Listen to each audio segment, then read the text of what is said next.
Hi guys. One thing that makes me cringe is when atheists demand Christians to show scientific proof that Jesus Christ resurrected from the grave. People who continue to ask whether they can scientifically prove something are showing that they don't understand that there's a limit to the scientific testing system. Now here's the deal. We can't scientifically prove 99% of the things that happened in history. We actually can't prove 99.9%, scientifically prove 99.9% of the things in history. The scientific testing system goes out the window when we try to find out what happened in history. I repeat, it can't prove 99.9% of history. An atheist, for example, can't scientifically prove that Napoleon lost the Battle of Waterloo. Nor can an atheist scientifically prove the military brilliance of Alexander the Great when he defeated King Darius in Persia. An atheist cannot scientifically prove that George Washington crossed the Delaware, defeated Hessian troops, which was one of the turning tides of the American Revolution. You can't scientifically prove these things. Scientifically. Science is good. The advancement of science is important. But friends, we have to understand something. And please, this is what I try to get across. Science has limits. There's so many people in our culture that have become slaves to science, or they won't believe something unless science says so. Science has limits. And as I've said before, we cannot scientifically prove, actually have a scientific hypothesis, go into a controlled atmosphere and test it repeatedly in a controlled atmosphere over and over and get the same results. We can't do that with 99.9% of history. The scientific testing theory process does not work with history. So how do we find out what happened historically? Easy. By historical evidence. We take historical evidence, and normally for certain events, there's different accounts that claim different things happen, and that's why in historical evidence we take testimony and different testimony and tradition, and we examine those things and we balance them out, and then we use logic to come to a conclusion to what most likely happened. Historical evidence is dissected to see what is most probable. No scientific fact. It tests to see what is most probable. Now let me use an example. Let me show an illustration of how the historical method of gathering data and finding out what happened in history, how we find out what happened in history. This is how we do it in history. It's different from the scientific method, which is relevant if we try to find out what method we should use to find out whether Jesus Christ resurrected from the grave. Now I'm going to take an example. The Texas Revolution. One thing that I love to study is the Battle of the Alamo. The Alamo was in San Antonio, Texas, 1836. 182 Texans defended the Alamo. Now, the number wasn't exactly 182. We don't know how many it was. It could have been 188, it could have been 162. We'll just use 182. 182 is a good number. It's a safe number. Now, all the defenders of the Alamo, all 182 of them died. But how many Mexican soldiers died in the Battle of the Alamo? Now, this is how we learn about history. This is how the historical method works. How many Mexican soldiers died in the Battle of the Alamo? I claim between 1,000 to 1,600. Now, that's a lot. 182 people killing 1,000 to 1,600? That's a lot. That's, that not many men in history would have had, a lopsided, and that was really a turning point in the battle. And that was really a lopsided battle, even though one side died to the last man. But boy, they made the other one pay a dear price for it, which is in fact what I believe happened. But this is how I come to that conclusion. An atheist might ask me to prove scientifically prove that 1,000 to 1,600 Mexican soldiers died in the Battle of the Alamo, and I can't scientifically prove any casualties happened on the Mexican side during the Battle of the Alamo. We had to use historical system of balancing evidence. And this is how we do it. Susanna Dickinson, a confirmed eyewitness on the American side, on the Texan side. All the Texans were basically Americans, so you can interchange it.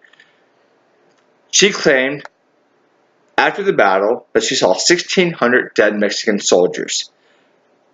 Confirmed eyewitness on the Texan side. Now, what does the other side say? Well, here it gets a little fishy. In 1836, after the battle, the Mexican president and general Santa Anna claimed that he lost only 70 soldiers during the Battle of the Alamo. Only 70. But keep in mind that he said this for political purposes, most likely. He wanted to report a great victory back home in Mexico, so the Mexican people will continue supporting the war. He didn't want them to rebel back home while he's in Texas, trying to keep Texas as part of Mexico. And I say this because in 1874, Santa Anna wrote his memoirs. Now, in 1874, when Santa Anna's writing, he didn't have reason to lie during this time. And this time, in 1874, after the fact, he says that during the Battle of the Alamo, the Mexicans lost 1,000 men. Santa Anna himself. So we have Susanna Dickinson on the American side, who said the Mexican casualties were 1,600.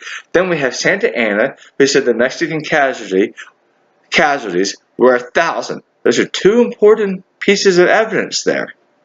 So if you're keeping track. How about the other first-hand witnesses? Well, on the Mexican officer and soldier side, there was Andrade, who claims that there was only 60 Mexican soldiers killed. There's Bergara, who claimed there was 521. There's Becerra, who claimed there was 2,000 deaths. There was Pablo Diaz, who claimed that there were 6,000 Mexican deaths, which is crazy because there weren't even 6,000 Mexican soldiers there. But here's my point. Some Mexican officers and soldiers wanted to show how superior their leadership and soldiers were, so they distorted how many dead there were to show how much better they were than the Texans. Now, there were also soldiers and officers on the Mexican side that wanted to show how poor of a leader Santa Anna was. So they distorted and showed the casualty list to be much higher, so that people would be like, whoa, Santa Anna's a really bad leader. How did we lose that many people? They were for political purposes. But the ironic thing, and this is the key thing, is that now I just shared like 4 different officers and soldiers, but you can find, just from the internet, you can find different casualty lists from different officers and generals there on the Mexican side. When you take the numbers from the Mexican side and you try to find the middle ground from all the numbers from a large scale, because remember, one of the officers said there were 6,000 Mexican casualties. When you take all these, the large scale, in the middle ground ends up being about 1,000 to 1,600, which was my conclusion from the beginning. Now, I say the most important piece of evidence for last.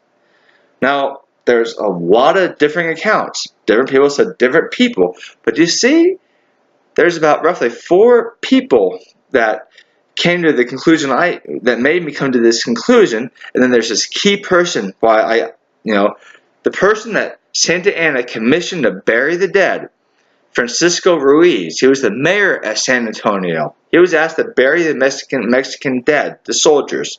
Now, if anybody would know how many Mexican soldiers died, he would. He would know the casualty list.